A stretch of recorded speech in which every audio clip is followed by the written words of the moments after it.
नमस्कार, मैं हूं पुष्कर चौहान और आप देख रहे हैं सियासत की बात।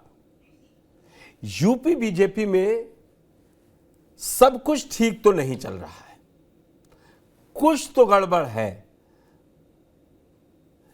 कुछ तो खलबली मची रहती है। एक दिन लगातार यूपी बीजेपी में कोई ना कोई बात बनी रहती है। कल भी केशव प्रसाद मौर्य संगठन की बैठक हुई, दोनों डिप्टी सीएम पहुंचे थे, लेकिन केशव प्रसाद मौर्य और अभी सरकारी बैठकों से दूरी बना रहे हैं। इलाहाबाद में कुंभ के मेले की तैयारियों को लेकर मुख्यमंत्री पहुंचे हुए थे। इलाहाबाद प्रयागराज से वो कौशाम्बी चले गए, उस मीटिंग में समीक्षा बैठक में नहीं शामिल हुए। ओम प्रकाश राजभर कल बनारस और आजमगढ़ के दौरे पे थे। मुख्यमंत्री आजमगढ़ मंडल के विधायक हैं और मंत्री भी हैं, ओम प्रकाश राजभर सहयोगी भी हैं। वो चले आए, शाम को केशव प्रसाद मौर्य से मुलाकात कर रहे हैं। आज फिर बैठक हुई, कई नेताओं की मुलाकात हुई। क्या कुछ चल रहा है, कुछ तो एसर्ट हो रहा है, दिखाने की पोस्टरिंग हो रही है कि ओबीसी नेता लामबंद भी हो रहे हैं। लगातार सरकार से सवाल भी पूछ रहे हैं। गाजीपुर में आज ओम प्रकाश राजभर ने कहा कि जो चिट्ठी वायरल हो रही है, उनसे पूछा गया केशव प्रसाद मौर्य डिप्टी सीएम की, तो बोले योगी जी से बैठकर बात करेंगे। और हाँ, उन्होंने अखिलेश यादव पर तंज जरूर कस दिया कि इन्होंने रोक दी थी संविदा वाली भर्ती, लेकिन अब 7 साल हो गए हैं, जवाब सभी को देने हैं अगर सवाल उठ रहे हैं। तो पहले देखते हैं एक रिपोर्ट, उसके बाद चर्चा करेंगे।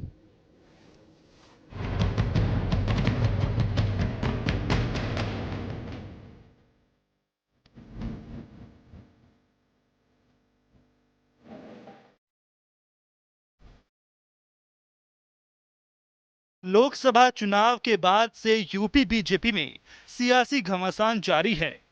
बीजेपी प्रदेश कार्य समिति की बैठक से शुरू हुई संगठन बनाम सरकार की लड़ाई कम होने के बजाय लगातार बढ़ती जा रही है। डिप्टी सीएम केशव प्रसाद मौर्य जहां एक तरफ कैबिनेट बैठकों से लेकर कुंभ तैयारियों को लेकर समीक्षा बैठकों से दूरी बना रहे हों, लेकिन बीजेपी संगठन के साथ साथ सहयोगी दलों के नेताओं के साथ भी तालमेल बैठाकर चल रहे हैं और पार्टी दफ्तर में होने वाली बैठकों में भी शिरकत कर रहे हैं। यूपी बीजेपी में संगठन बनाम सरकार की लड़ाई अब खुलकर सामने है। सोमवार शाम को लखनऊ के बीजेपी कार्यालय में बैठक हुई, जिसमें दोनों डिप्टी सीएम केशव प्रसाद मौर्य और ब्रजेश पाठक के साथ साथ पार्टी के प्रदेश अध्यक्ष भूपेंद्र चौधरी और संगठन महामंत्री धर्मपाल सिंह ने शिरकत की। मगर सीएम योगी आदित्यनाथ इस बैठक में शामिल नहीं हुए, क्योंकि उनकी पहले से आजमगढ़ और वाराणसी में मीटिंग निर्धारित थी। इसके चलते सीएम योगी बैठक में नहीं आ सके, जबकि पार्टी के 4 शीर्ष नेता उपस्थित रहे। केशव प्रसाद मौर्य और ब्रजेश पाठक का बीजेपी कार्यालय में होने वाली बैठकों में रहना और सीएम योगी का ना पहुंचने को लेकर कई तरह के सियासी कयास लगाए जा रहे हैं। ऐसे में केशव प्रसाद मौर्य संगठन के साथ बेहतर तालमेल बैठाकर चल रही हैं, क्योंकि प्रदेश कार्य समिति की बैठक और उसके बाद वो कई बार कह चुके हैं कि संगठन सरकार से बड़ा होता है, जबकि सीएम योगी ने बीजेपी की हार के पीछे अति आत्मविश्वास बताया था। लेकिन जैसा वोटों की शिफ्टिंग होती है और कहीं पर जब हम लोग ये मान करके चलते हैं अति आत्मविश्वास में कि हम तो जीत ही रहे हैं, तो स्वाभाविक रूप से वहां पर कहीं ना कहीं हमें खामियाजा भी भुगतना पड़ता है।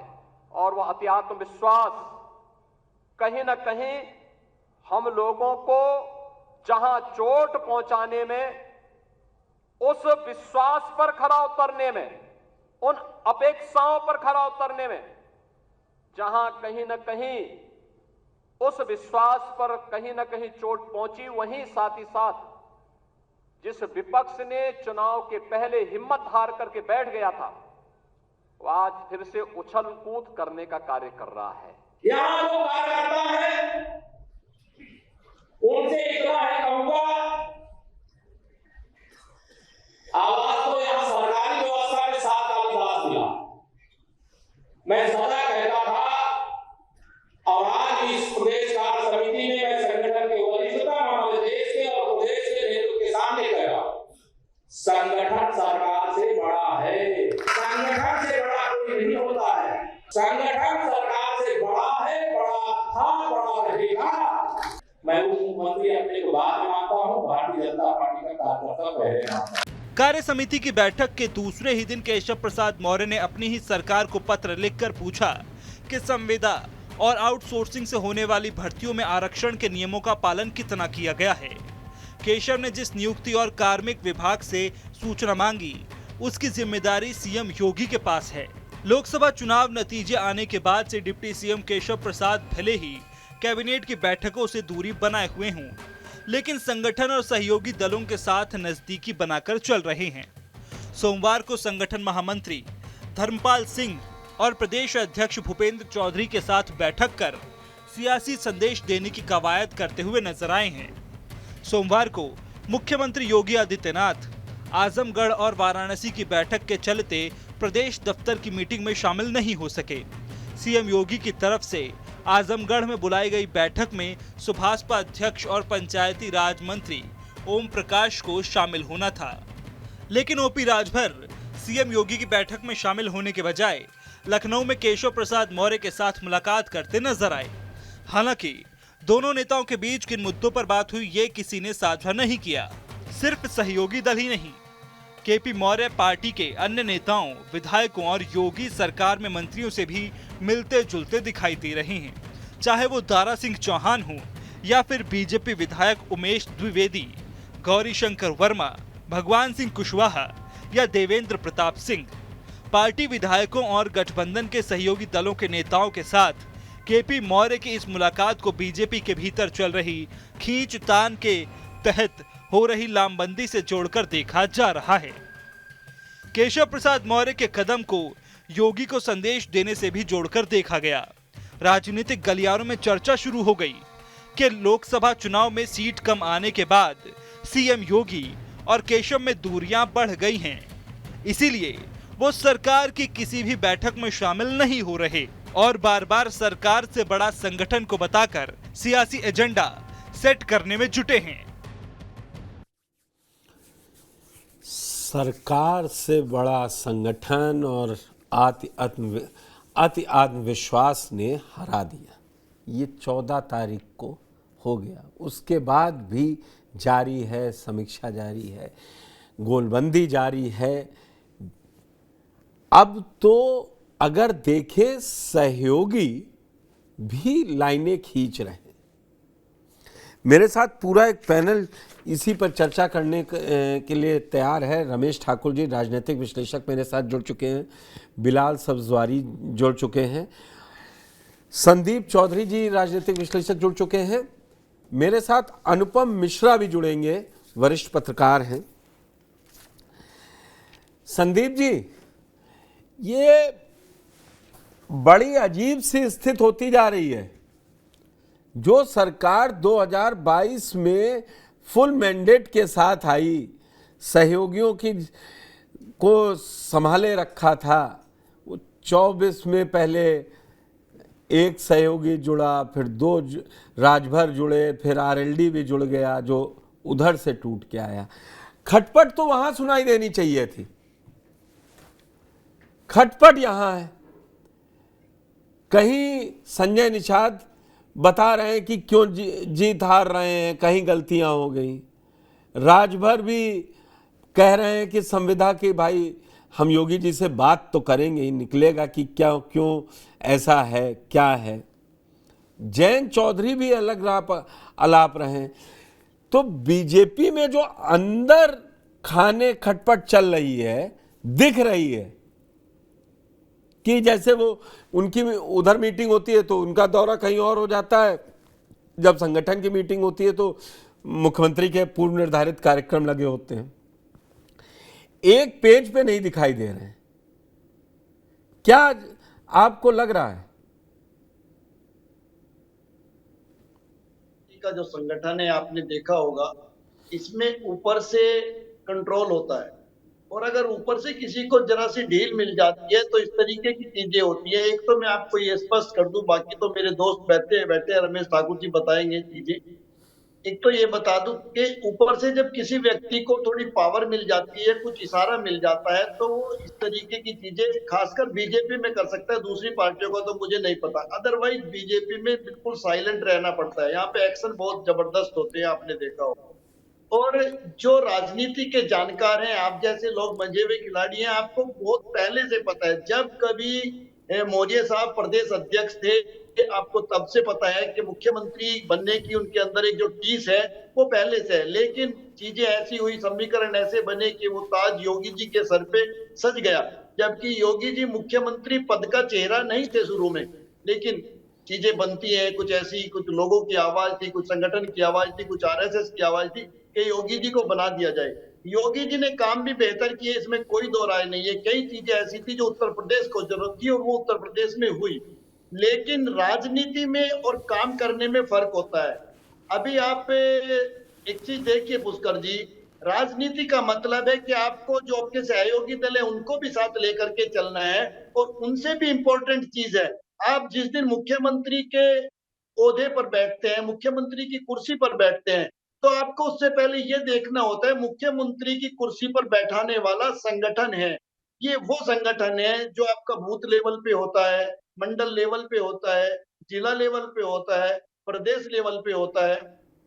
तो जो आपके साथ पैरेलल प्रदेश के अंदर संगठन है, उसके साथ आपकी क्या कनेक्टिविटी है, क्या बॉन्डिंग है, आपने उसको बनने के बाद मुख्यमंत्री कमजोर किया है या आपने उसको मजबूत किया है। मैं आपको बताऊं, उत्तर प्रदेश का जो बीजेपी का संगठन है, हम लोगों के टच में भी बहुत बीजेपी के नेता होते हैं, उनकी बेचारों की इतनी भी आज पावर नहीं है कि वो कहीं थाने का काम करा सके, वो तहसील का कोई काम करवा सके अपने लोगों को, या जिले के काम करा सके।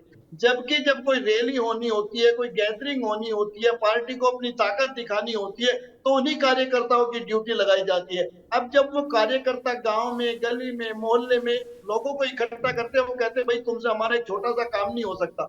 तो ऐसे में संगठन कमजोर होते हैं और नेताओं के अंदर कहीं ना कहीं नाराजगी बढ़ती है। और योगी जी जब मुख्यमंत्री बने, सबसे पहले इन्होंने एक आदेश जारी किया कि कोई भी कार्यकर्ता कहीं किसी एसएसपी के पास, डीएम के पास, एसएचओ के पास नहीं जाएगा। और इससे हुआ क्या, इससे जो आप कहते हैं ब्यूरोक्रेसी, अधिकारियों ने अपनी मनमानी शुरू कर दी।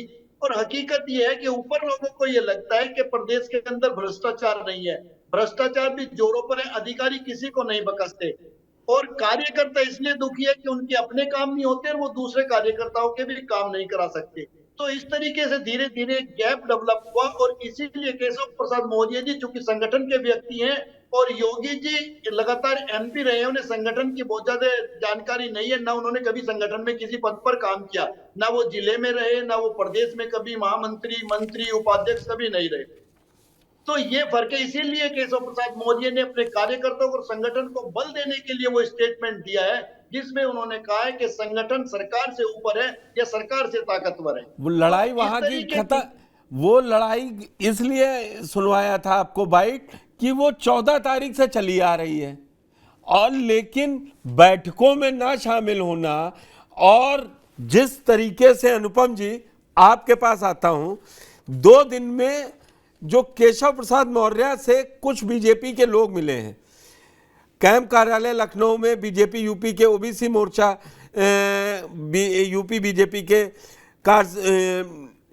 राज्य मंत्री श्री नरेंद्र कश्यप जी से और शिष्टाचार भेंट की, पूर्व सांसद राजेश वर्मा जी से आत्मीय भेंट, कैबिनेट मंत्री दारा सिंह चौहान जी से शिष्टाचार भेंट, आज ही विधायकगढ़ श्री उमेश द्विवेदी, गौरी शंकर वर्मा, भगवान कुशवाहा, देवेंद्र प्रताप सिंह जी और पूर्व विधायक श्री ममतेज शाक्य जी से कुशल क्षेम लिया।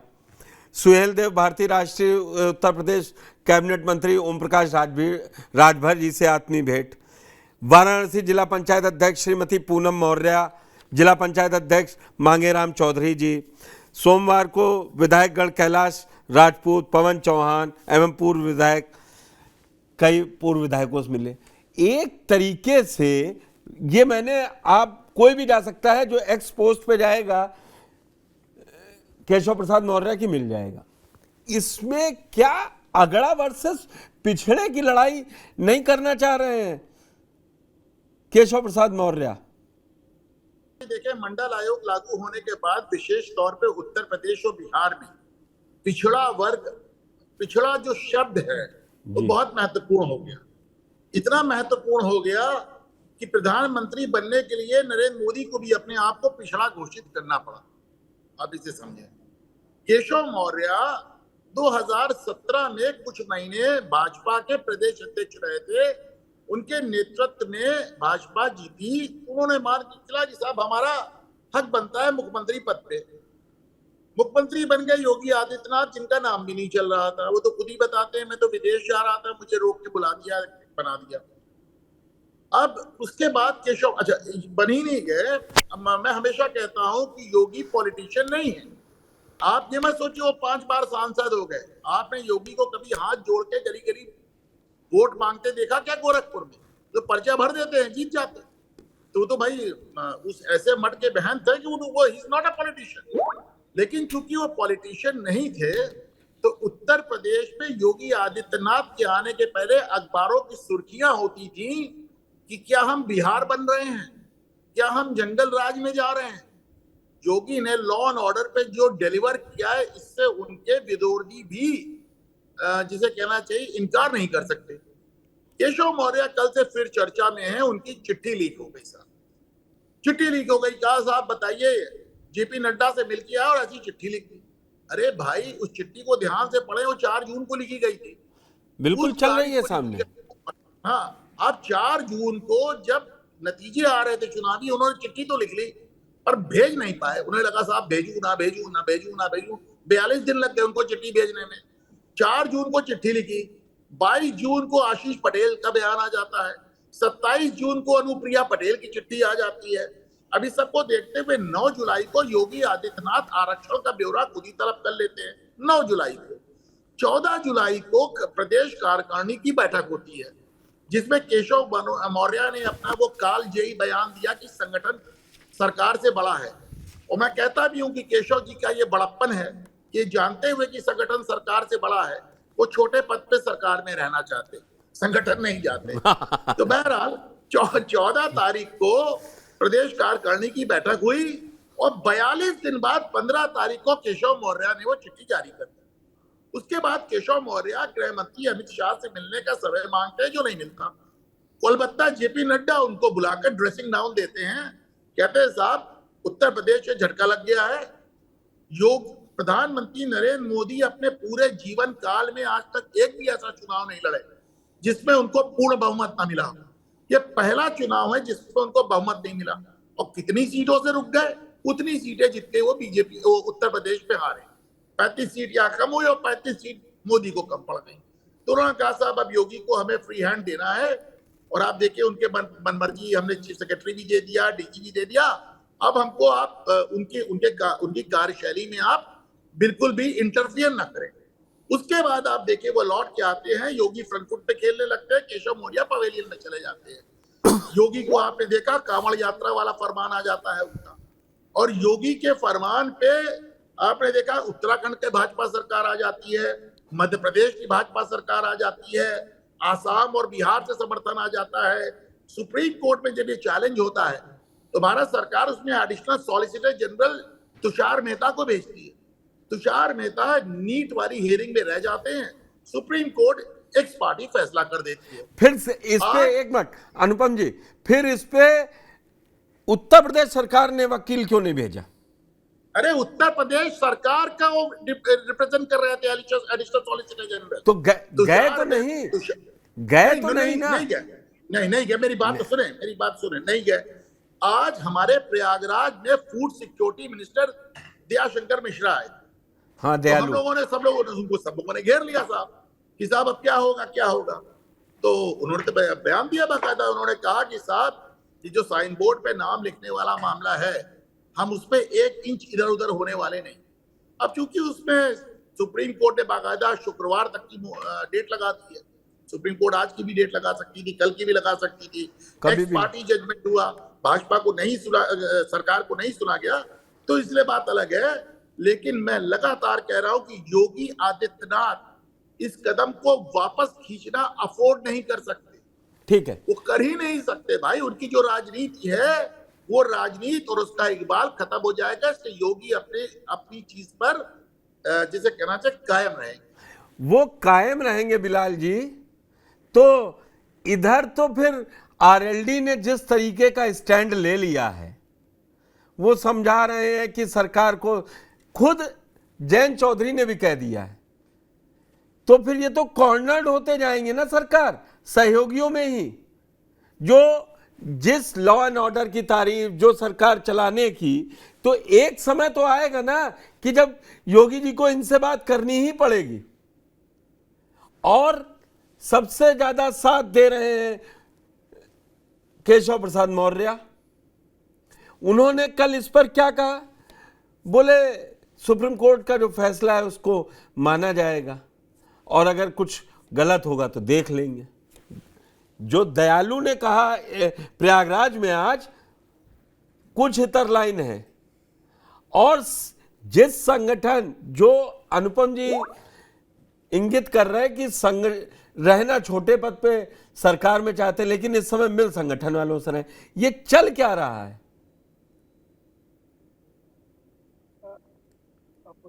पुष्कर जी, देखिए, उत्तर प्रदेश के अंदर भारतीय जनता पार्टी के जो इंटरनल अगड़े पिछड़े के डिस्प्यूट हैं, इसको समझने के लिए थोड़ा सा एक लार्जर प्लान पर, एक वाइडर सिचुएशन को और एक बड़े कैनवास पर समझने की जरूरत है।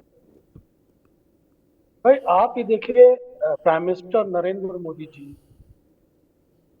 देश के अंदर एक बड़ा हिंदुत्व का चेहरा है, और उस हिंदुत्व के चेहरे के साथ वो पिछड़ी जातियों का भी प्रतिनिधित्व करता है।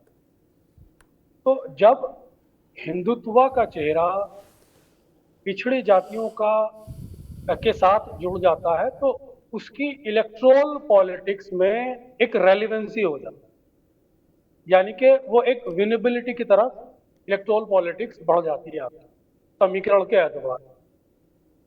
और रहा सवाल फिलहाल इस डिस्प्यूट का, तो योगी जी और मोदी जी के डिफरेंस को भी थोड़ा सा समझने की जरूरत है। देखिए, प्राइम मिनिस्टर नरेंद्र मोदी जी से मैं सहमत हूं या ना सहमत हूं, या कोई सहमत है या ना सहमत है, लेकिन बात फिलहाल उनकी राजनीति की है कि वो स्ट्रेटेजिकली बहुत फ्लेक्सिबल है। वो prime minister Modi ji strategically बहुत फ्लेक्सिबल हैं, और वो हिंदुत्व का भी चेहरा है और पिछड़ों का भी चेहरा है। वही योगी आदित्यनाथ जी सिर्फ हिंदुत्व का चेहरा है, ऊपर से अगली जाति के हैं। तो पिछड़ों की जो राजनीति का जो एक पृष्ठभूमि तैयार हुई है उत्तर प्रदेश में 2024 के बाद, और जिस पृष्ठभूमि के विमर्श की जरूरत है इलेक्टोरल पॉलिटिक्स में, वो उस परिस्थितियों को रिलेट नहीं करते, क्योंकि वो पिछड़ी जातियों का जो एक मैसेज विमर्श है इस वक्त राजनीति में, उसको छू नहीं पा रहे। तो वक्त की जो जरूरत है, भारतीय जनता पार्टी एक स्ट्रेटेजी के लिए चाहती है कि केशव प्रसाद मौर्य, जो भारतीय जनता पार्टी से भी जुड़े हुए हैं, भारतीय जनता पार्टी के अनुषंगिक संगठनों से भी जुड़े हुए हैं, संघ पृष्ठभूमि से भी जुड़े हुए हैं, तो वो हिंदुत्व का भी चेहरा है और पिछड़ों का भी चेहरा है। इसलिए उनको एक स्ट्रेटेजिकली आगे बढ़ाने की कोशिश की गई है, ताकि बदलती राजनीतिक परिस्थितियों में, मतलब मैं एक मिनट कंप्लीट कर लूं, जो बदलती राजनीतिक सवाल ले लीजिएगा, आप दे दीजिएगा जवाब। हाँ, मतलब योगी आदित्यनाथ के पैरेलल खड़ा करके, चाहे पिछड़ी जात से आते हो वो, या कोई उनकी और संगठनिक, मतलब पार्टी में संगठन में बड़ा मजबूत हो कि 17 का चुनाव जिताया, लेकिन इन सब पर भारी मालूम क्या पड़ जाता है, आप सिराथू नहीं जीत पाते हैं। आप जब डिप्टी सीएम बनते हैं पहली बार, तो आप अपनी सीट फूलपुर नहीं बचा पाते हैं। और सबसे रिसेंट आप कौशाम्बी नहीं जिता पाए, विनोद सोनकर। आप देखिए ना, योगी आदित्यनाथ के पैरेलल कैसे खड़ा हो जाएगा कोई, बताइए ना। हारे कहां कहां के मंडल में? गोरखपुर मंडल में सिर्फ एक सीट हारे, बलिया। तो अब आप इस कॉन्टेक्स्ट में अगर आप मेरे से सवाल पूछते हैं तो पहले मैं इसी को एड्रेस कर देता हूं। क्या शिवराज सिंह चौहान कोई चुनाव हारे थे मध्य प्रदेश में? नहीं, हर तहसील अगर आप दूसरी इस होती है कॉन्टेक्स्ट में स्टेट सवाल की। पूछ रहे हैं तो 2024 में मध्य प्रदेश, राजस्थान, छत्तीसगढ़ के अंदर प्राइम मिनिस्टर नरेंद्र मोदी ने वसुंधरा को भी हटा के चुनाव लड़ा, शिवराज सिंह चौहान को भी हटा के चुनाव लड़ा और रमन सिंह को भी प्रोजेक्ट नहीं किया। सवाल पैरेलल खड़ा करने का नहीं है पुष्कर जी, सवाल किसी के मुकाबले किसी को तरजीह देने की नहीं है। सवाल यहाँ है, Bharatiya Janata party electoral politics को बहुत ही प्रैक्टिकल होकर सोच रही है। जो शीर्ष नेतृत्व है उनको बहुत ही प्रैक्टिकल होकर सोच रहा है कि अब ऐसी परिस्थितियां नहीं है कि आप सिर्फ हिंदुत्व के चेहरे पे लड़ें। आज ऐसे चेहरे की जरूरत है जिसमें आप हिंदुत्व के चेहरे के साथ सोशल इंजीनियरिंग भी कर लें। कल्याण सिंह भी अभी चीफ मिनिस्टर के रहते हुए इतनी सीटें क्यों लूज कर गए उत्तर प्रदेश में से? आप ये बताइए ना। अच्छा, फिर महाराष्ट्र में क्यों लूज कर गए? वही तो that is my point. Maharashtra और के फिर अंदर मध्य प्रदेश और गुजरात में, अब हम लोग यही यूपी में रहते हैं। तो महाराष्ट्र में फौरन इस्तीफा दिया नैतिकता के आधार पर, स्वीकार हुआ नहीं हुआ एक अलग चीज है। तो सवाल ये है कि रमेश ठाकुर जी, भारतीय जनता पार्टी जितनी व्यवहारिक होकर सोच रही है उत्तर प्रदेश को, उसको समझने की जरूरत। रमेश ठाकुर जी, ये जो बिलाल जी की अगर स्टेटमेंट या थ्योरी जो उन्हें समझ में आ रहा है कि इस समय जो पिछड़ा गया है वो मोदी जी के नाम पर भले ना एकजुट हो, यूपी में केशव प्रसाद मौर्य के नाम पर एकजुट हो जाएगा। फोटो खिंचाने और मिलने से दारा सिंह चौहान के साथ बड़ी आत्मीय मुलाकात हुई, सुभाषपा के अध्यक्ष ओम प्रकाश राजभर जी के साथ बड़ी अच्छी मुलाकात हुई। इन सब से वो काट कैसे खड़ी होगी जो अनुपम जी कह रहे थे कि योगी आदित्यनाथ जो चेहरा है वो ये नहीं जीत, मतलब केशव मौर्य उसके पैरेलल नहीं खड़े हो सकते। देखिए, बिलाल भाई की बात को मैं काटता नहीं हूँ, बड़े अनुभवी हैं, मेरे बड़े भाई हैं, और लेकिन उनकी बात से मैं इत्तेफाक नहीं रखता हूँ कि ये जो पिछड़े की जो ठेकेदारी करके जो नेता चल रहे हैं, जिस तरीके से अब तक ये चलते रहे, उस पे थोड़ा संशय होता है। अभी जिस तरीके से अनुपम भाई ने एक बात बहुत अच्छी करी कि प्रधानमंत्री को भी पिछड़ा वर्ग अपनाना पड़ा, और क्योंकि इस पे कई विरोध भी हुआ है।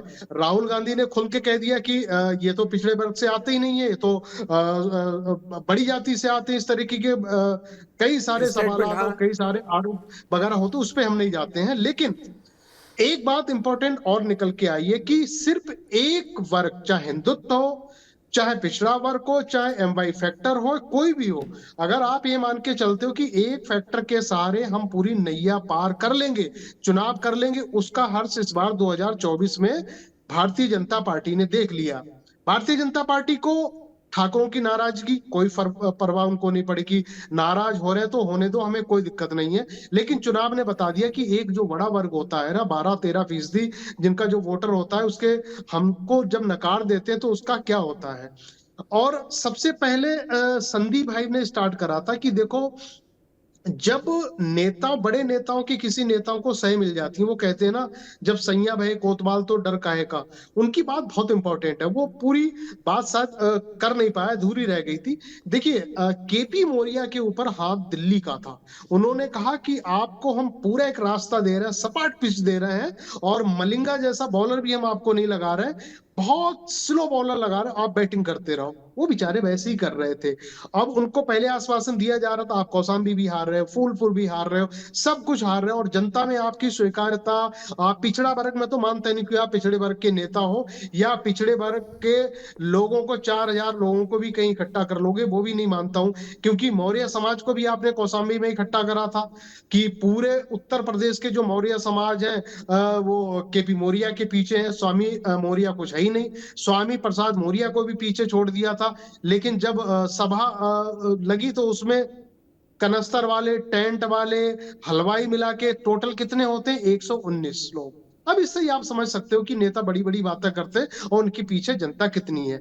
देखो, अभी जिस तरीके से केपी मौर्य बैटिंग कर रहे हैं, सब लोगों को इकट्ठा, विपक्षी उनके साथ में जो भी गठबंधन में सबसे जुड़ रहे हैं, तो जिन जिन से मुलाकात हुई उनमें एक बहुत इंपॉर्टेंट नाम है, नाम लेना सही नहीं रहेगा, उनसे मेरी डायरेक्ट फोन पे बात हुई। मैंने कहा ये चल क्या रहा है, तो उन्होंने अंदर की चीजें अनऑफिशियल जो बताई हैं तो बड़ा अनएक्सपेक्टेड है कि आगे ये तो बहुत बड़ा धमाका होने वाला है। कुल मिला के केपी मौर्य अपनी एक टीम गठित कर रहे हैं और जिस तरीके से जिस तरीके से पिछड़ा वर्ग की वो ठेकेदारी लेने की बात अब तक जो कही जा रही थी, वो टेस्ट कर रहे हैं कि फला व्यक्ति मेरे साथ में है, वो मेरे साथ में, कितने लोग मेरे साथ में। अगर मेरे साथ में पूरा एक समूह, एक बड़ा वर्ग मेरे साथ जुड़ता है, मैं सीधे डिप्टी सीएम का पद को रिजाइन करके और मैं दिल्ली को और यहाँ लखनऊ की टीम को ये बता दूंगा कि मेरे साथ में इतना दमखम है। अब बताइए नेगोशिएशन मेरे साथ में सीएम की कुर्सी के लिए होगा या नहीं होगा, ये स्थिति मुझे बनने वाली दिखाई देती है अगर ये नहीं हुआ। क्योंकि देखो जिस तरीके से डेमोलाइज हुए हैं, जिस तरीके से उनकी चीजें बड़ी कमजोर हुई हैं। अभी बिलाल भाई ने एक बात और कही कि इनके ऊपर आरएसएस का ट्रैक लगा हुआ था। मैं बिल्कुल मानता हूं इनके ऊपर आरएसएस का हाथ था, लेकिन इस कांड के बाद में जो दिल्ली में जिस तरीके से भागा दौड़ी हुई है और जो योगी साहब को कुर्सी से हटाने के लिए और योगी साहब को कमजोर करने के लिए जो सारी चीजें दिल्ली में अभी हमने 2 हफ्ते देखी, उसके बाद में आरएसएस का जो इनके ऊपर हाथ था वो मोदी के परछाई में जाते जाते इनसे भी खिंच गया।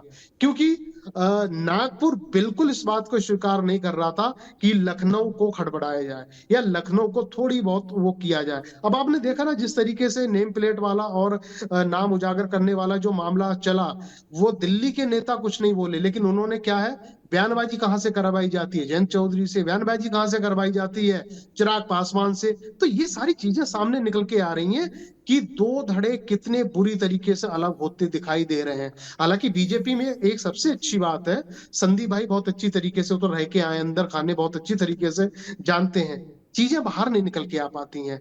हमारा क्या हो, अगर हम साइकिल से चल रहे हैं, थोड़ी सी चोट लग जाती है, हम सीधे डॉक्टर के पास चले जाते हैं मरहम पट्टी करने के लिए, लेकिन वो मरहम पट्टी नहीं करवाते हैं, वो मिट्टी लगाते हैं कि नहीं, इंतजार करते रहते हैं, ये मिट्टी लगाते रहो, इसका दर्द खत्म हो जाएगा।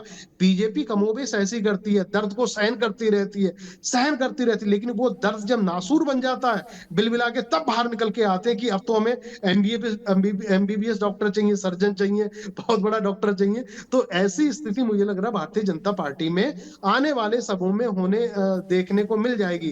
क्या और दूसरी संदीप बात है, जी, मुझे ठीक है, आपकी सर्जरी पर सवाल मैं संदीप जी से ही ले लेता हूं। क्या बड़ी सर्जरी की कोई तैयारी कर यूपी में हो सकती है? बिलाल जी आपके पास, अगर आप एक मिनट, संदीप जी, बिलाल जी आप बोल लीजिए, क्योंकि आपकी बात का काउंटर किया था उन्होंने, रमेश जी ने। मैं ये कह रहा था कि रमेश कह रहे थे मैं असहमत हूँ, और बात सारी वही कही है जो मैं कह रहा था, पिछड़ों की। मैं ये समझ नहीं पा रहा इन्होंने सहमत कहा था असहमत कहा था। नहीं, आपने पिछड़े नेता कहा था कि केपी मौर्य पिछड़े नेता है, मैंने उसको स्वीकार कर दिया कि नहीं, मैं तो नहीं मानता हूं कि वो केपी मौर्य का नाम नहीं लिया मैंने। मैं ये कह रहा था कि इस वक्त जो भारतीय जनता पार्टी की जरूरत है, हिंदुत्व के चेहरे के साथ पिछड़ी राजनीति का ब्लेंड तैयार करके राजनीति करना चाहती है, व्यवहारिक। मैंने ये कहा था, मैं वही इसी आपने बात भी पे कही। गया था तो और फिर आप उसको असहमत ही कैसे? आप तो सहमत हैं मेरे से। काउंटर किया था रमेश जी ने कि केशव मौर्य कम से कम पिछड़ों के नेता नहीं हो सकते। उन्होंने कौशाम्बी की 119 सीटों लोगों की गिनती करवा दी।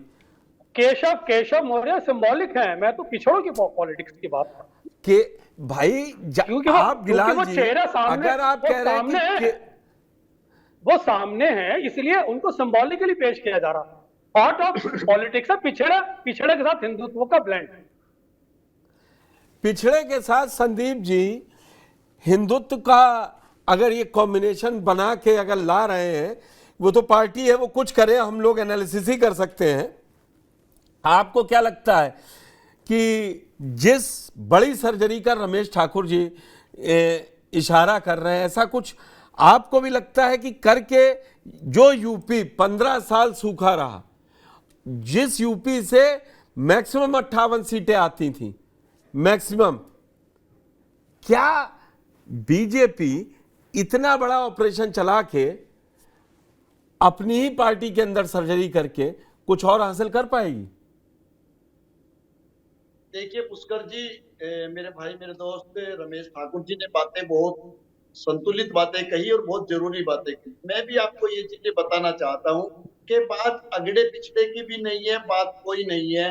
बात ये है कि भारतीय जनता पार्टी का जो राष्ट्रीय नेतृत्व है उनको केशव प्रसाद मौर्य जैसे नेता चाहिए। देखिए पुष्कर सिंह धामी क्या है, पुष्कर सिंह धामी दूसरा केशव प्रसाद मौर्य है। खट्टर साहब जो मुख्यमंत्री थे हरियाणा के, वो दूसरे पुष्कर धामी थे या कह लीजिए मौर्य थे। आज की तारीख में नायब सैनिक क्या है, वो केशव प्रसाद मौर्य है। राजस्थान के जो मुख्यमंत्री दिए हैं भजन लाल शर्मा, वो क्या है, वो पुष्कर वो मौर्य जी समझ लीजिए।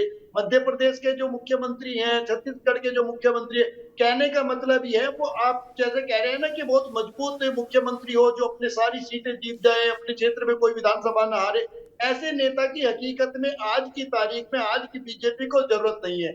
आज की बीजेपी को ऐसी जरूरत है जो अपनी सीट हार जाए हम उसको मुख्यमंत्री बना देंगे, वो हमारे लिए काम करेगा, हमारे इशारे पर काम करेगा। हकीकत यह है कहीं ना कहीं मैं आपको बता रहा हूँ आने वाले समय में आप योगी जी को किनारे लगता देखेंगे। और बीजेपी में दो धड़े तैयार किए जा रहे हैं। एक जैसे आपने बहुत पहले देखा होगा जब कल्याण सिंह जी मुख्यमंत्री थे तो उनको हटाकर एक वक्त पे राजनाथ सिंह मुख्यमंत्री बन गए थे। क्या हुआ? आज की 15 दिन तारीख में मैंने चाहे उसका केशव प्रसाद मौर्य मुख्यमंत्री बने या ना बने, केशव प्रसाद मुख्यमंत्री बने या ना बने, लेकिन ये चीज योगी जी को जरूर कही जा सकती है कि आपके नाम पर जयंत चौधरी भी नाराज है जो हमारा मेन दल है, आपके नाम पर राजभर भी नाराज है, आपके नाम पर चिराग पासवान भी नाराज है। आपने ऐसा काम राष्ट्रीय नेतृत्व से पूछकर नहीं किया और पार्टी में भी विद्रोह है, पार्टी भी दो धड़ों में बट गई है। ऐसे में कहीं ना कहीं चीजें निकाल कर लाएंगे, चाहे केशव प्रसाद डिप्टी सीएम ही रहे, लेकिन मुख्यमंत्री कोई अरविंद शर्मा जैसा कोई नया नाम और आ सकता है, ये आने वाले समय बताएगा। और ये जो 10 अभी उपचुनाव होने 10 सीटों पर, इनके बाद मुझे लगता है चीजें बदलेंगी। क्या अनुपम जी बड़ा क्लियर बोला है दो लोगों के, रमेश ठाकुर जी ने बोल दिया, संदीप जी को भी आपने सुना होगा। क्या मेरी दोनों लोगों से बिल्कुल राय भिन्न है कि क्या सर्जरी की थी, कल्याण सिंह को हटाया था, क्या हुआ, या कल्याण सिंह हटके चले गए? जो बात कह रहे थे कि अलग हम अपनी ताकत दिखा देंगे, तो भी क्या हो गया था? कल्याण सिंह ने क्या बदल दिया? या किस बड़े नेता ने जो बीजेपी से टूट के गया उसने बहुत बड़ा, शंकर सिंह वाघेला, कल्याण सिंह, कोई कुछ, इवन गुजरात के राणा और कपड़ा मंत्री रहे, इसके अलावा केशुभाई पटेल, क्या हुआ? संगठन से बड़ा आप ऐसा मुश्किल भाई कि 7 साल से योगी आदित्यनाथ मुख्यमंत्री हैं, बिल्कुल है, और 6 साल से उनको हटाने की बात चल रही है। आज गए, कल गए, अगले हफ्ते जा रहे हैं, अगले महीने जा रहे हैं, अमित शाह हटा रहे हैं, मोदी जी हटा रहे हैं। तो कहते कहते थक गया यार। साहूकारों की पार्टी है, मूल पे सूद वसूलती है। योगी में इन्वेस्टमेंट किया है, उस पर सूद चाहेंगे, अपना मूल नहीं गंवाएंगे। कांग्रेस पार्टी के 15 पूर्व मुख्यमंत्री इस समय भाजपा में भाग गए, इतना बड़ा मूल गंवाया उन्होंने। एक मुख्यमंत्री के साथ कितना बड़ा इकोसिस्टम होता है। योगी आदित्यनाथ को प्रधानमंत्री नरेंद्र मोदी के बाद अमित शाह से ज्यादा, सबसे ज्यादा रैली और सभाएं दी गई 2024 में। तो जिसको आपने हटाना होता है आप उसका प्रोफाइल गिराते हैं, बढ़ाते नहीं, पहली बात।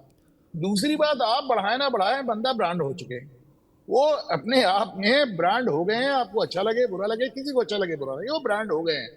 तो साहब उनको हटाना संभव नहीं। मैं लगातार कह रहा हूं कि 2027 का लोकसभा चुनाव, विधानसभा चुनाव योगी के नेतृत्व में लड़ा जाएगा। अभी बात में केशव मौर्य की सुन रहा था। देखिए हकीकत यह है कि भाजपा के पास उत्तर प्रदेश में कोई पिछड़ा वर्ग का चेहरा नहीं है।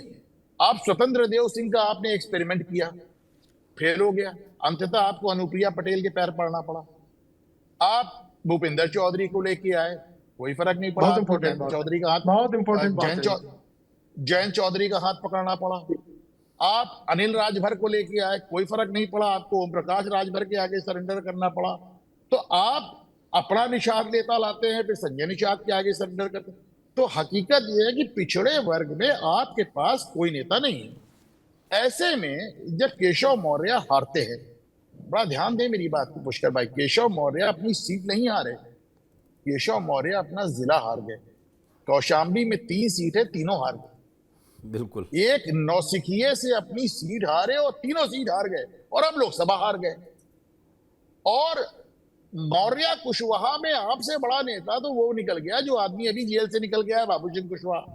वो आपसे बड़ा नेता हो गया साहब। मेरे केशव मौर्य को मैंने बहुत क्लोजली वॉच किया। उनका भाई, मैं अशोक सिंघल के पास जाता था, उठता बैठता था। ये अशोक सिंघल के, आप इनको मानस पुत्र, दत्तक पुत्र जो चाहें समझ लें, विश्व हिंदू परिषद के इनसे आते हैं।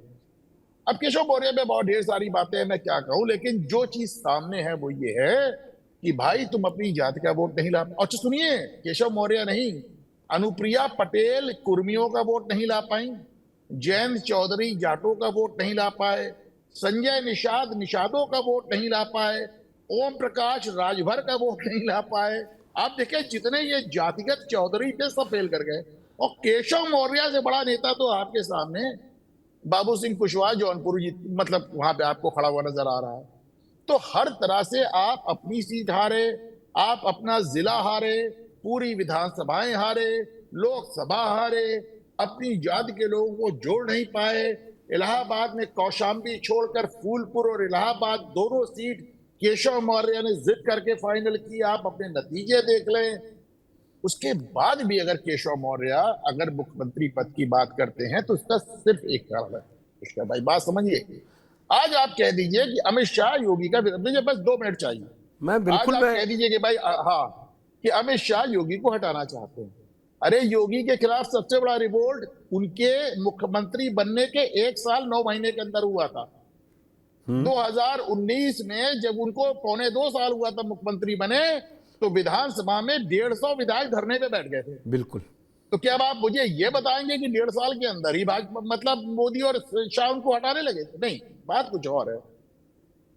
आज अगर प्रदेश में उनके प्रशासन की बात होती है तो इसका सिर्फ एक कारण है कि योगी पॉलिटिशियन नहीं है। उनके अंदर एक पॉलिटिकल आदमी जितनी फ्लेक्सिबिलिटी नहीं है। मैं उनको हट योगी कहता, हट योग है। तो साहब उनके अंदर फ्लेक्सिबिलिटी नहीं है। अब ऐसे में उन्होंने अपने कार्यकर्ताओं, अपने पदाधिकारियों, अपने विधायकों, अपने सांसदों और अपने मंत्रियों की बात उनको नहीं सुनाई पड़ती है। और ये बात मैं आपके चैनल पे 100 बार कह चुका हूं। बिल्कुल। मैं अक्सर एग्जाम्पल देता हूं कि हमारे प्रयागराज में हमारा लोकल विधायक अपने ही मुख्यमंत्री से मिलने के लिए पुलिस के हाथों मैन हैंडल हो जाता है। मैं हर चैनल पे कहता हूं कि योगी सरकार में कैबिनेट मिनिस्टर थाने से मोटरसाइकिल नहीं छुड़वा सकता। वो इस कदर नौकरशाही पे डिपेंड। हालांकि योगी अपने में बदलाव ला रहे हैं, पर फिर याद रखें कि उनके अंदर बहुत फ्लेक्सिबिलिटी नहीं है। तो अब ऐसे में चुनाव के बीच में योगी आके टीवी पे कहते हैं कि मैंने अपने कार्यकर्ताओं से कह दिया कि थाने की दलाली बंद कर दो। मैंने आज तक अपनी जिंदगी में वो मुख्यमंत्री नहीं देखा जिसने टीवी पे अपने कार्यकर्ताओं को दलाल कहा, आज तक नहीं देखा। योगी कह देते हैं क्योंकि आप जानते हैं वो पॉलिटिशियन है ही नहीं, वो पॉलिटिकल है ही नहीं। तो उनके अंदर तो फिर पार्टी को चलना है ना। योगी जी के बढ़िया लॉ एंड ऑर्डर को अखिलेश यादव ध्वस्त करते चलते हैं, कहते हैं ये हो रहा है वो हो रहा है। मैं मानता हूं कि आमूल चूल परिवर्तन है। अब मेरा छोटा सवाल ले लीजिए, अगर वो एपॉलिटिकल है तो फिर कैसे चलेगा आगे? अभी 33 आई है और 188 विधानसभा में समाजवादी पार्टी आगे है। 27 में क्या होगा? आप ब्रांड चेहरा कुछ भी कीजिए, फिर तो संदीप जी की बात सही है कि बड़ा धमाका करेगी आला कमान। वो बनाए ना बनाए किसी केपी मौर्य को, किसी और को बना दे और बना दे। उत्तर प्रदेश में एक चुटकुला चलता है पुष्कर भाई कि योगी से पूछ के 2019 में सिर्फ एक टिकट दिया गया बनारस का, मोदी का। आप देखिए मेरी बात सुने, मैं कितने चीजों का गवाह, मैं क्या बोल, देखिए मैं हमेशा वही चीज कहता हूं जिसको मैं साबित कर दूंगी। मैं आपको लगता है इसीलिए कि आप स्पष्ट बोलते हैं। मैं ये भी बता दूं, लेकिन मेरी बात सुने, वो केशव मौर्य 2022 में जिद करते थक गए योगी से कि साहब आप हमारे यहाँ चल के एक बार चुनाव प्रचार कर दें। तो कहा यार 5 साल तो तुम यार हमको हटाने की बात करते रहे, हम तुम्हारा चुनाव नहीं जाएंगे, जाओ। आप पूरा कौशाम्बी हार गए। इस बार वो आपने देखा कि अमेठी नहीं गए, वो नहीं जाएंगे। अब आप मैडम का मिजाज नहीं मिल रहा, नहीं जाएंगे, उनका अपना अंदाज है। योगी की वजह से नहीं हार गए आप इसलिए हार, आप मतलब उसके तो 100 कारण हैं। आप मुझे बताएं कि जिस तरह मैं योगी का बयान बता रहा हूं, उसी तरह मैं बता रहा हूं कि पार्टी का राष्ट्रीय अध्यक्ष चुनाव के बीच में टीवी पे आके कहता है कि हमें आरएसएस की जरूरत नहीं। क्या कमाल के आदमी है यार आप भी, मतलब कमाल ही कर दिया आपने। आप हारे अपने अहंकार से। और एक बात और जान लें, मैं मेरा ये आखिरी बयान इसको आज का मान लें कि सपा जीती नहीं है, भाजपा हारी है। जिस चुनावी माहौल में प्रधानमंत्री नरेंद्र मोदी की जीत की लीड किशोरी लाल शर्मा से कम हो जाए तो सपा जीती नहीं है, भाजपा हारी है। ये आपका स्टेटमेंट मैं अपने साथ आपके कई डिबेट कर चुका हूं, अब उसमें यह आपका रहता है। रमेश जी, आ रहा हूं बिलाल जी आप पास। अनुपम जी एक खुली खुली बात कहते हैं, बोले कहां से ऐसे संकेत आ जाएंगे और क्या कर देंगे। उन्होंने 2019 से गिनाना शुरू कर दिया और बाकी नेताओं की भी पोल खोल दी। नहीं, एक आखिरी बात मैं आपको इसमें कह दूं पुष्कर भाई, अभी मैंने देखा था किसी चैनल पे वो बता रहे थे कि बस योगी गए, और या फिर बता रहे थे एनडीए में टूट हो गई। तो मैंने कहा साहब इस चैनल को, अभी किसी चैनल पे था तो मैंने इसको ट्विटर पे लिखा, हमने कहा साहब 2 चुनावों के बीच में इस चैनल पर रोज भाजपा मोदी सरकार गिराई जाती है और योगी को हटाया जाता है, और फिर जब दूसरा चुनाव होता है फिर चुनाव की बात होने लगती है। फिर जहां चुनाव खत्म हुआ तो मोदी गिराए जाते हैं और योगी हटाए जाते हैं। ठीक, भाजपा साल तक चलता रहता मैं है। रमेश जी से पूछ रहा हूं, उनका भी काफी लंबा अनुभव है। नरेंद्र मोदी को आदित्यनाथ को बुलाकर राजभवन में फोटो सेशन कराना पड़ता है सिर्फ ये साबित करने के लिए कि हटा नहीं रहे। रमेश ठाकुर जी, फिर एक बार ये हो क्यों नहीं जाता है कि योगी ही उपयोगी हैं यूपी के लिए केंद्र की तरफ से? देखिए पुष्कर भाई, यूपी में प्रयोग नहीं हो पाएगा। जितने सियासी प्रयोग किए जाने थे वो सारे हो चुके हैं। वो अनुपम जी ने बता दिया, चाहे चौधरी साहब हो या विभिन्न तरीके से समुदाय से जुड़े हुए और अपने आप को बड़ा बड़ा चढ़ा के जो नेता ये कहते थे कि मेरे पीछे फला फौज है मेरे, उन सबको आगे कर करके दिल्ली के नेताओं ने देख लिया। लेकिन सब क्या हुआ, निलवटे सन्नाटा, सारे फुस हो गए। अब जो मध्य प्रदेश में हुआ, जो हरियाणा में हुआ, या फिर जो आसाम, जो दूसरे राज्यों में हुआ, वो यूपी में क्यों नहीं हो पा रहा है? हरियाणा में एक झटके में आपका मुख्यमंत्री चला जाता है, रबड़ स्टैम्प कह लो या कुछ भी कह लो।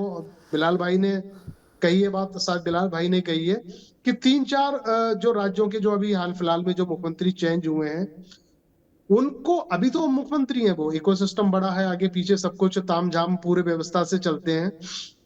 उनको सीट से हटाने के बाद, मुख्यमंत्री पद से हटाने के बाद पार्षदी का चुनाव उनको लड़वा दो, या और कोई भी चुनाव हो जाए, वहां पे उनको कैंपेनिंग करवा दो कि कितने लोग उनको सुनने आ रहे हैं। मोहन यादव को कौन जानते हैं, शर्मा जी को कौन जानते हैं, चलो पुष्कर सिंह धामी पड़ोस के हैं, वो अपने अंदाज के लिए जाने जाते हैं, कम से कम मीडिया में बने रहते हैं, मीडिया वालों से बड़े प्रिय हैं वो। उनके पास अगर आप समय लेके जाओ तो चाय भी पिलवाते हैं, और बिस्कुट बहुत काले काले कुछ अच्छे तरीके के होते हैं, वो आजकल पत्रकारों को खूब खिलाए जा रहे हैं। डार्क चॉकलेट वाले, हाँ चॉकलेट वाले हैं, साथ मीठा मीठा है। मैं भी हाल फिलहाल में होके आया था। तो उनका एक अपना अंदाज है, और बाकी राज्यों में जिस तरीके से चीजें हैं यथावत है, नहीं हो पा रही हैं। यूपी में ये प्रयोग पहली बार नहीं हुआ योगी को हटाने के लिए, ये 5-6 दफे, हर वो जैसे कहे बार बाजार होती है, 6 महीने बाद और 8 महीने बाद, 9 महीने बाद हम लोग देखने को मिलता है। ये अभी भी होगा, क्योंकि अभी ये सिर्फ जो 10 जो विधानसभा बाई इलेक्शन जो होना है, इस इलेक्शन के रिजल्ट के बाद में बहुत कुछ हमें देखने को मिलेगा। मजेदार डिबेट हम लोग करेंगे। और मैं तो अनुपम भाई को पहले शुरुआत में बड़ा हॉट टॉक हो जाता था कई चीजों को लेके, मैं चीजों को समझ नहीं पाया, लेकिन अब जब ये बोलते हैं तो मैं तो सत्संग की तरह सुनता रहता हूँ, बड़ा ज्ञान लेता हूँ उनसे। शुरुआत में बीजेपी के बारे में जो ये प्रेडिक्शन करते थे, बताते थे, मैं तो बड़ा हैरान होता था कि अनुपम भाई कैसे मतलब समीक्षा कर रहे हैं कि ये 75, एक बार तो जाने 75-80 तक सीटें ले गए थे।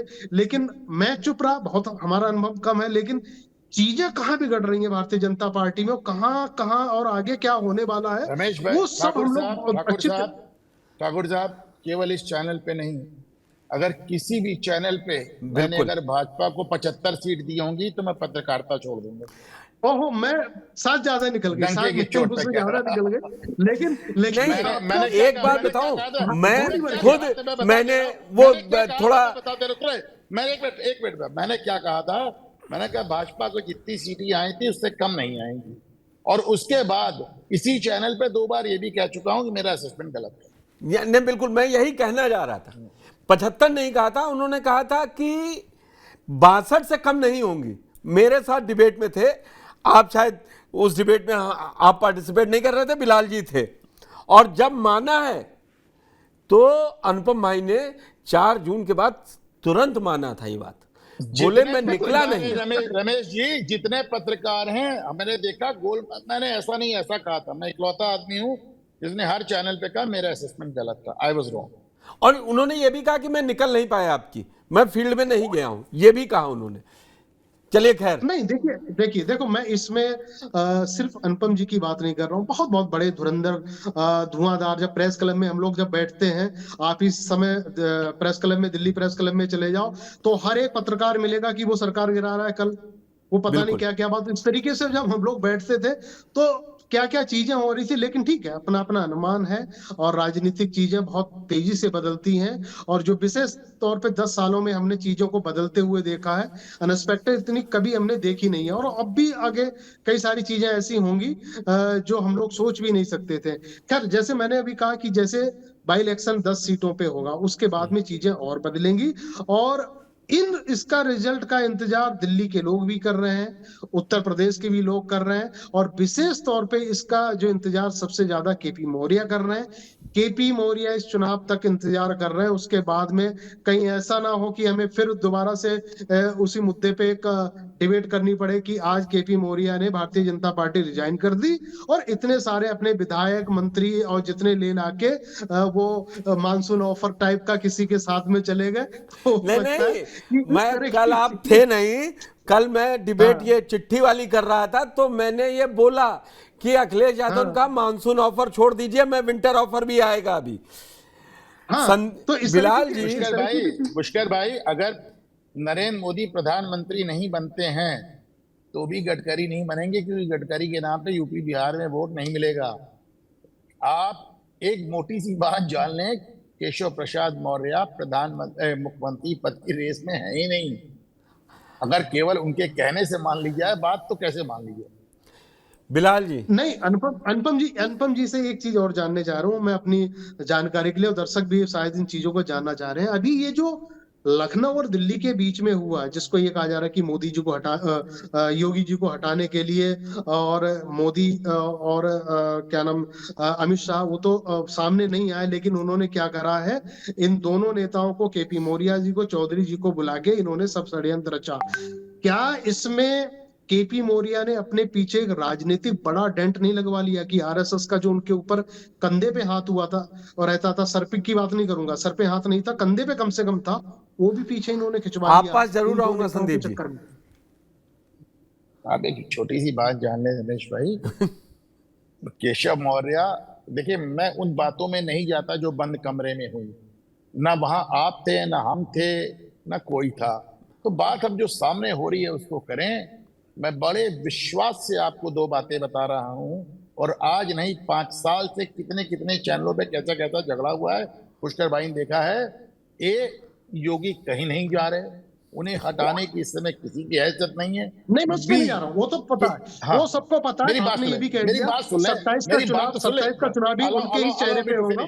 Allow me to finish. और जैसे अभी बात हो रही थी षड्यंत्र की, जयंत चौधरी ने ऐसा कहते हैं, अरे भैया जयंत चौधरी का बयान सुने। जयंत चौधरी से पुष्कर भाई पत्रकार पूछते हैं कि आपको लगता है योगी को अपना आदेश वापस ले लेना चाहिए? कहते नहीं, आदेश वापस लेने की कोई जरूरत नहीं है, बस ज्यादा सख्ती ना करें। तो भाई आप देखें जरा, this is neither here nor there. तो आप, अच्छा ठीक है जी, रमेश जी अपनी बात कंप्लीट करें, फिर मैं बिलाल जी के पास जाना, और संदीप जी से मैं क्लोजिंग कमेंट लूंगा पूरा।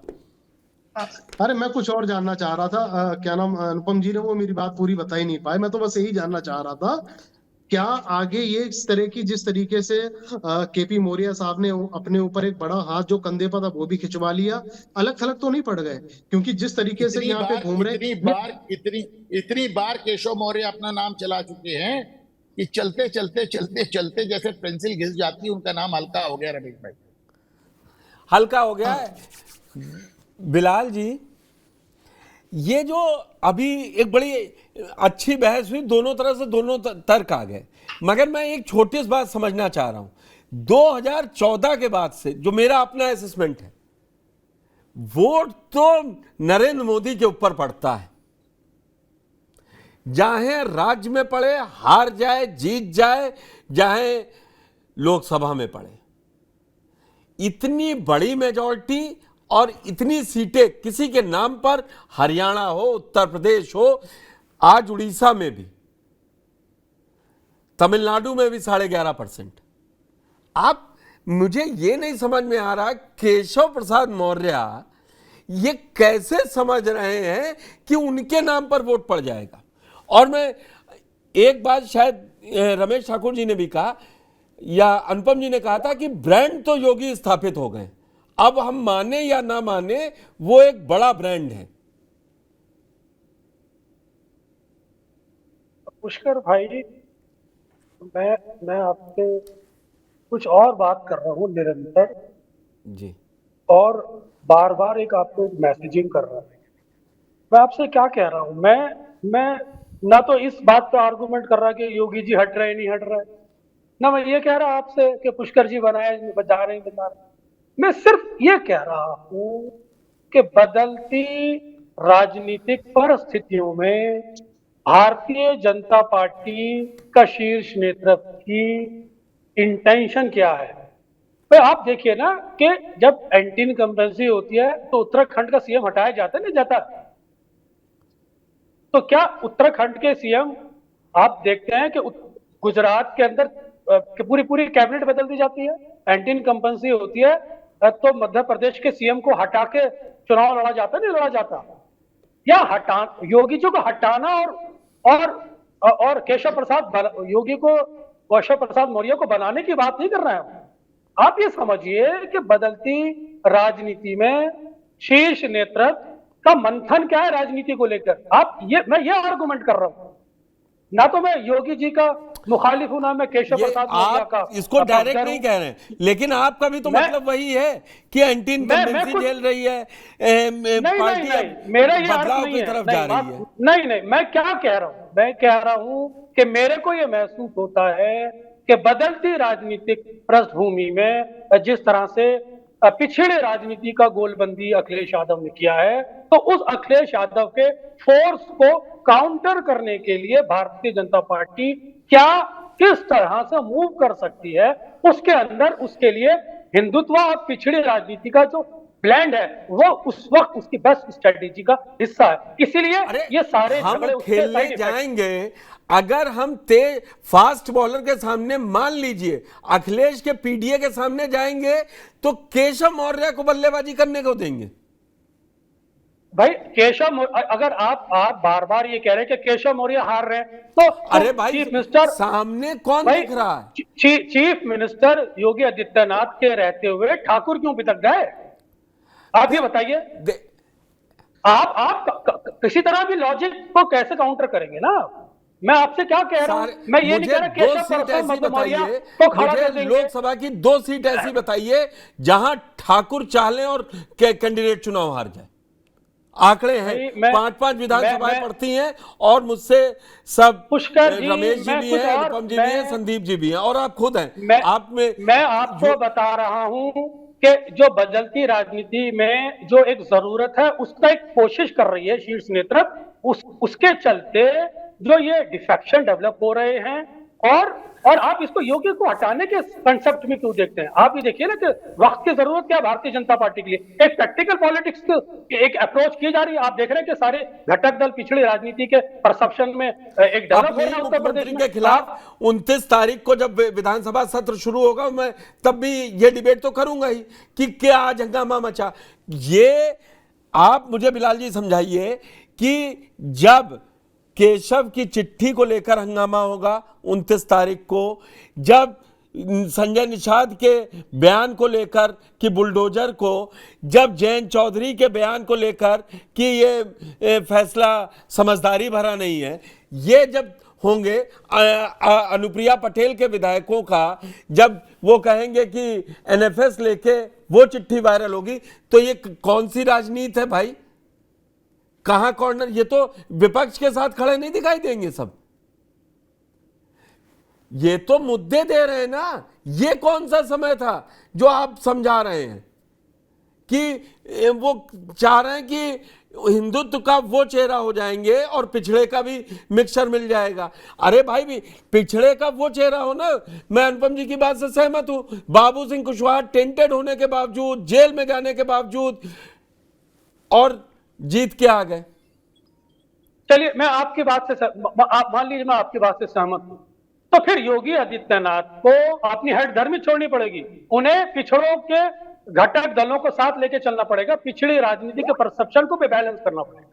फिर आप इस तरह से ड्राइव, ये मुख्यमंत्री की जिम्मेदारी होती है, वो स्टेट का। तो फिर अगर नहीं, अगर जिम्मेदारी है तो फिर डिफेक्शन क्यों डेवलप हो रहे हैं? This is no point. Defection, अब मैं आप परसेप्शन क्यों जा रहा है? कह रहे हैं कोई परसेप्शन अगेंस्ट जा रहा है ना आप, मुझे लग रहा है परसेप्शन अगेंस्ट जा रहा है।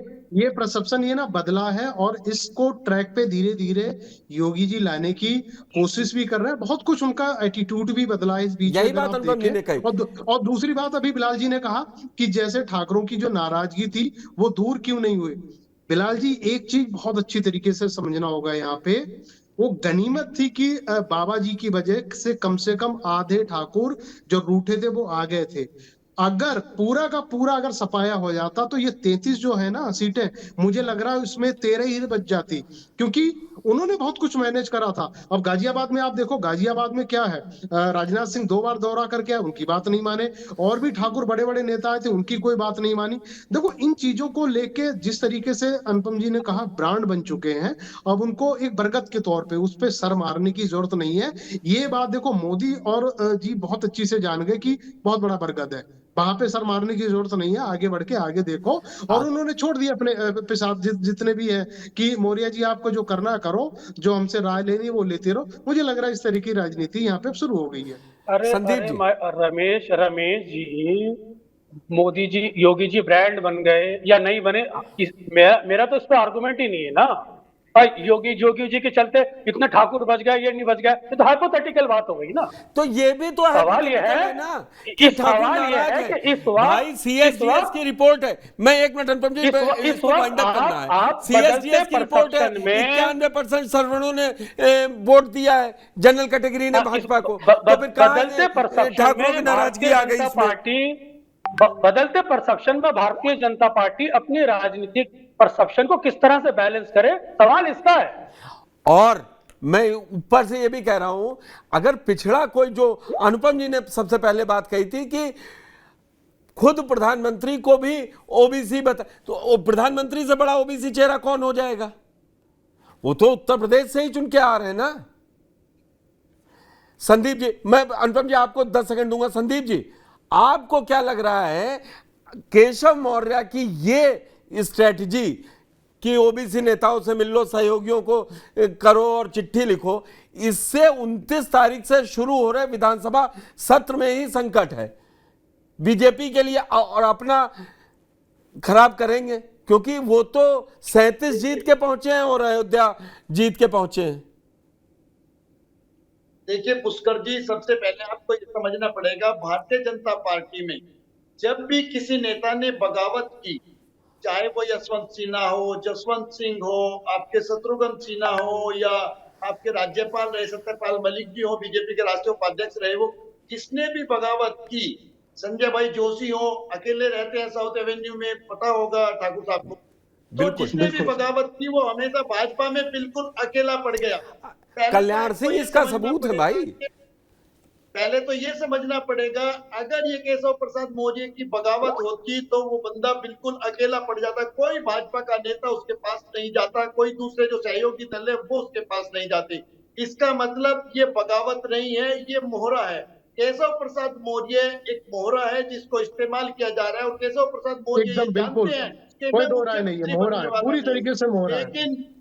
लेकिन योगी जी को किस तरीके से कमजोर करना है या किस तरीके से ठिकाने लगाना है, ये राष्ट्रीय नेतृत्व का फैसला होगा कि कब हटाना है या नहीं हटाना है। लेकिन आप ये अनुपम जी को मिल गया। आप एक बड़ी पुष्कर जी प्लीज एक कंप्लीट करने दीजिए, जिम्मेदार बात कह रहा हूँ। जैसे आप एक जिम्मेदार पोस्ट पर बैठे एक चैनल के अंदर, और चैनल में ये चर्चा चल जाए, या जैसे हम न्यूज डिबेट पर मुख्यमंत्री के लिए चर्चा कर रहे हैं कि कभी भी हट सकते हैं, तो मैं चूंकि राज्यपाल के साथ भी सलाहकार के रूप में रहा हूँ, राष्ट्रीय उपाध्यक्ष के साथ भी रहा हूं, तो मैं ये चीज जानता हूं अगर चर्चा चल जाए तो उस नेता को नींद आनी बंद हो जाती है, दिन रात एक डर सताता रहता है, क्योंकि यहाँ पे किसी का कोई अपॉइंटमेंट नहीं है कि इतने टाइम तक तुम्हें रहना ही रहना है। तो ये राजनीति तो शुरू हो गई है जो केशव प्रसाद मौर्य ने शुरू कर दी है। अब हमें देखना है कि ऊंट किस करवट बैठेगा, मुख्यमंत्री बदले जाएंगे या नहीं बदले जाएंगे, या चीज किसी तरीके से चलती रहेगी, लेकिन आपको आउटपुट देनी पड़ेगी। और मैं आपको बता दूं, जब योगी जी पहली बार मुख्यमंत्री बने तो वो अपने दम पर मंत्री नहीं बने, वो बीजेपी पार्टी के दम पर मुख्यमंत्री बने, चूंकि बीजेपी पार्टी से बड़ा कोई नहीं होता है। दोबारा फिर पार्टी जीत करके आई। और रही बात योगी जी की, अगर योगी जी हिंदुत्व का चेहरा होते तो मुझे लगता है पार्टी की आज ये स्थिति नहीं होती। अगर और आप देखेंगे ना, वो किसी जाति का चेहरा है, वो एक संत है, उनकी कुछ अपनी विचारधारा है जो लोगों को पसंद आई, उन्होंने एडमिनिस्ट्रेटिव पे काम भी अच्छा किया और उसके रिजल्ट मिले हैं। लेकिन हाँ, एक राजनीतिज्ञ होना अलग चीज है, एक अच्छा व्यक्ति होना अलग चीज है। अनुपम जी 10 सेकंड 20 सेकंड आप अपनी बात कह लीजिए। मैं 10 ही सेकंड में कह दे रहा हूँ। देखिए ऐसा है ना पुष्कर भाई, 5-6 साल हो गया मेरे को, मैं थक गया हूँ, मैं किसी से बहस नहीं करता हूँ। योगी हट रहे हैं, जा रहे हैं, और कहीं जा रहे हैं, ठीक है जा रहे हैं, मैं अपनी बात कह के अपना किनारे हो जाता हूँ। सिर्फ एक जो ठाकुर वोट की वाली बात के अभी सब्जवारी साहब कह रहे थे, तो CSDS का डेटा कहता है कि 89% ठाकुर वोटेड फॉर बीजेपी, 89%। अब मेरी तो 100% तो कभी नहीं वोट करते ना यार, 100% तो कभी नहीं करते, 90% कम नहीं होता, 89% से ज्यादा है। तो अब मतलब मैं आपको एक छोटी सी एक किस्सा, मैं यहाँ पे प्रतापगढ़ में था चुनाव के दिन, तो एक ठाकुर साहब से मैं मुलाकात हुई, उन्होंने कहा वोट नहीं डाला तुमने, क्या नहीं हम भाजपा से नाराज हैं। तो हमने कहा यार उसको जाते जाए सबक डाल के, कह रही मेरे को अपने ऊपर भरोसा नहीं था, अंदर जाऊंगा तो फिर वो कमल दब जाएगा, तो मैं गया ही नहीं। तो आप देखे हैं उसके बाद भी रमेश ठाकुर जी बहुत यार ठीक है। तो कुल मिला के पोजीशनिंग हो सकती है, लेकिन अभी केशव मौर्य के इन स्टेप्स का क्या होगा ये 29 तारीख को विधानसभा के अंदर ज्यादा मालूम पड़ेगा। अनुपम जी आपका बहुत बहुत धन्यवाद, रमेश जी आपका, बिलाल जी आपका, और संदीप जी आपका भी बहुत बहुत धन्यवाद जुड़ने के लिए। तो बीजेपी में जो ये पोस्चरिंग का काम चल रहा है यूपी बीजेपी में, अभी बजट खत्म हुआ और मेरा मानना है कि अगला 29 तारीख के आने से पहले केंद्र इंटरवीन कर जाएगा और वो ऑर्डर हाउस पूरा ऑर्डर में आ जाएगा। धन्यवाद।